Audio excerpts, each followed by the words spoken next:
I want you to imagine something for a second. Imagine that your company just got hit with a ransomware attack. All of your files are locked, and there's a ransom note on every screen demanding millions of dollars in Bitcoin.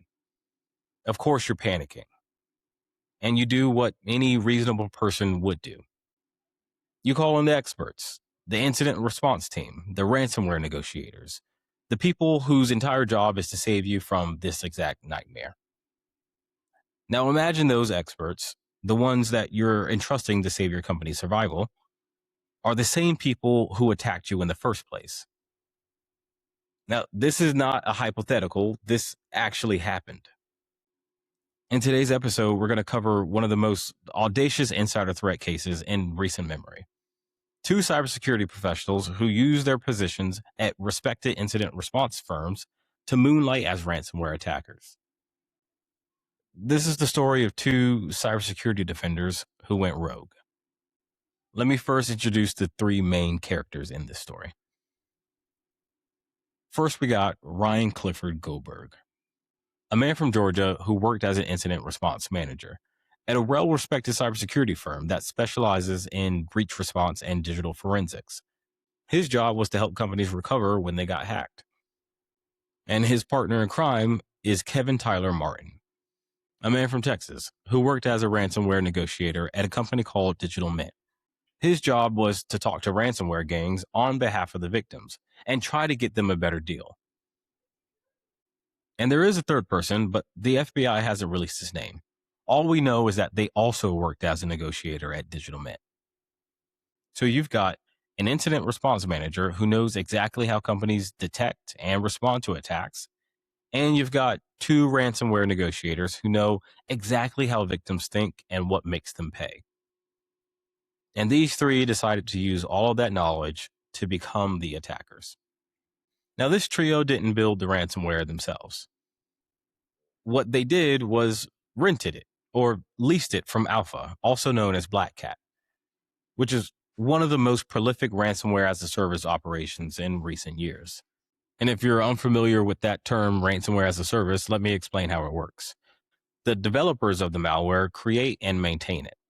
They build the entire infrastructure, the leaking sites, the payment portals, and the negotiation channels. And then they rent or lease access to affiliates, the people who actually conduct the attacks. When a victim pays, the developers take a cut, usually around 20%, and then the affiliate keeps the rest. It's like franchising crime. Affiliates use their tools, and then they receive a royalty fee. Black Cat first appeared in late 2021, and it quickly became one of the most dangerous ransomware strains in operation. So with the Black Cat malware in hand, between May and November of 2023, the trio launched attacks against 5 different companies across the United States. Their first target was a medical device company in Florida. They breached the network, locked the systems, and then demanded $10 million. The company negotiated down and ultimately paid a little over $1 million in cryptocurrency. After sending Black Cat their 20% royalty fee, the trio divvied up the funds and each got around $200,000. Their second target was a pharmaceutical company in Maryland. This company refused to pay. The third target was a doctor's office in California. The attackers demanded $5 million, but this medical practice refused to pay. The fourth target was an engineering company in California. They demanded $1 million. This company also refused to pay. The fifth target was a drone manufacturer in Virginia. The guys only wanted $300,000. But the manufacturing company also refused to pay. So of the 5 attacks, only one resulted in a payout. Let's pause and really let the irony sink in. Ryan Goldberg's whole job at Sygnia was to help companies recover from exactly these kinds of attacks. He knew the playbook because he'd run it in reverse a dozen different times. He knew what forensic investigators would look for. He knew how companies decide whether to pay or not. And he knew the emotional state of executives when their systems went dark. Kevin Martin's job at DigitalMint was even more directly relevant. He was literally a ransomware negotiator. He talked to ransomware gangs for a living. He knew how they thought, how they priced their demands, and what makes a victim walk away and what makes them cave.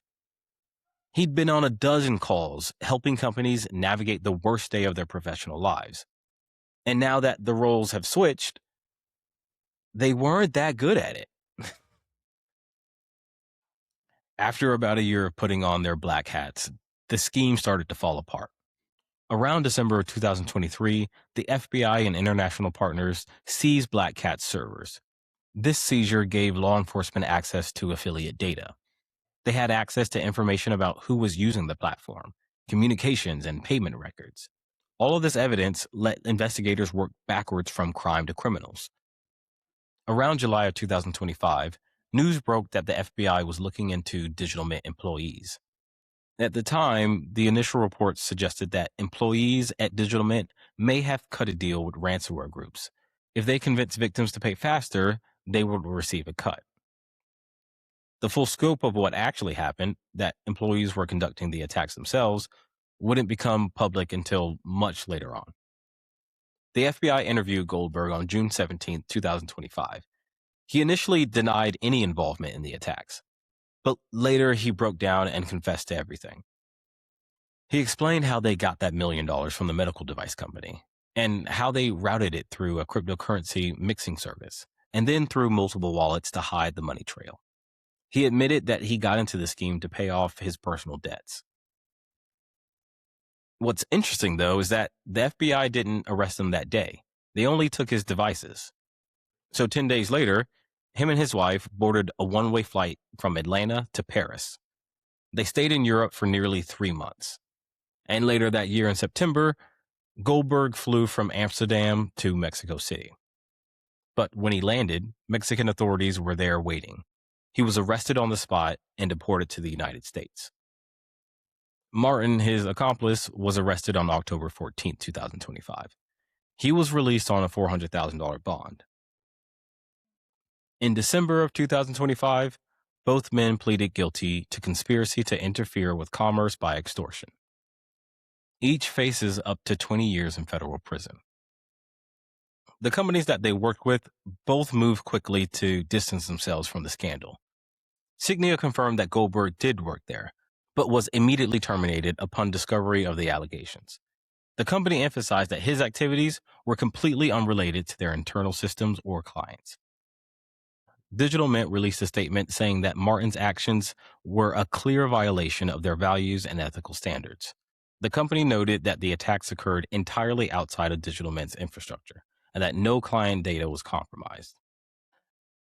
This case represents something that the cybersecurity industry has always feared but rarely seen at this scale. I mean, companies, governments, and people put a lot of trust in cybersecurity folk to keep them safe. Incidents like this erode that trust, and they make an already difficult job even more challenging. When you hire an incident response firm or a ransomware negotiator, you're giving them access to your most sensitive moments, and you're showing them where your defenses failed. And you just have to trust that they're on your side. And in the majority of the cases, they are. The cybersecurity industry is full of dedicated professionals who take their job seriously. But it only takes a few bad actors to poison the whole well. The FBI strongly encourages businesses to exercise due diligence when engaging with third parties. They highly suggest reporting suspicious or unethical behavior and to expeditiously report any ransomware attack to the FBI and law enforcement partners. So the ransomware problem isn't just about criminals in Eastern Europe or nation-state hackers in North Korea. Sometimes it's the guy in the cubicle next to you. And sometimes it's the expert that you hire to save you. You know, if Goldberg had been applying for a government security clearance instead of working in the private sector, his financial situation would have been scrutinized. Financial problems are the number one reason security clearances get denied or revoked in the federal government. I mean, the logic is pretty simple behind this. Someone deep in debt is more vulnerable to bribery. They're more susceptible to making bad decisions for money. The government figured this out decades ago. But in the private sector, we don't really have those checks at scale. People get hired and they get access to our most sensitive systems. And they're never asked whether they're drowning in credit card debt or facing foreclosure. We never ask what financial pressure might be pushing them towards bad decisions. Maybe it's time for corporations to start thinking like the government does about this. Some awareness of financial stress as a risk factor for insider threats. Because the government has been right about this for a long time. Money problems make people do desperate things. That's all I got for today, guys. If you got something out of today's episode, please do me a favor. Take 30 seconds and leave a review wherever you're listening. 5 stars if you're feeling generous, but honestly, the written reviews are really what helps new listeners find us. Again, thanks for listening. I'll be back with another one tomorrow. Stay safe and don't get got.